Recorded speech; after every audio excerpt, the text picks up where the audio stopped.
Untuk mengenang peristiwa 18 tahun gempa dan tsunami, pewarta foto Indonesia Aceh memamerkan hasil karya foto mereka dalam kurun setahun terakhir. Ada 57 foto dari 20 fotografer Aceh yang dipamerkan di Museum Aceh sejak 25 hingga 27 Desember mendatang.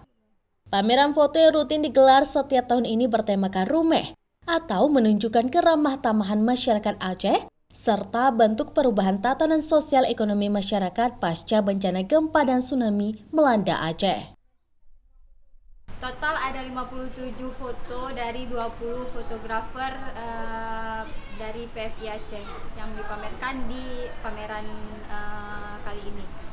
Tidak hanya foto yang dipamerkan, tetapi panitia juga menyediakan e-booklet yang berisi cerita esai dari setiap foto yang dipamerkan dalam bentuk digital, sehingga dapat mengembalikan ingatan kolektif masyarakat Aceh. Sejumlah pengunjung pun terlihat sangat antusias menikmati hasil karya foto para jurnalis di Aceh. Apalagi anak-anak sekolah saat ini sedang libur panjang, sehingga para orang tua mengajak mereka untuk mengunjungi pameran foto dan mengunjungi sejumlah objek wisata lainnya.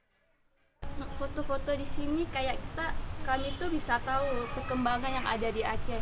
Yang dahulunya setelah tsunami kan hancur kali. Nah sekarang sudah ada banyak perubahan yang ada di Aceh ini.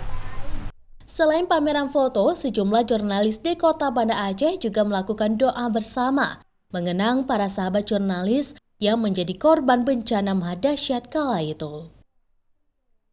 Nova Misdayanti, Kompas TV, Banda Aceh.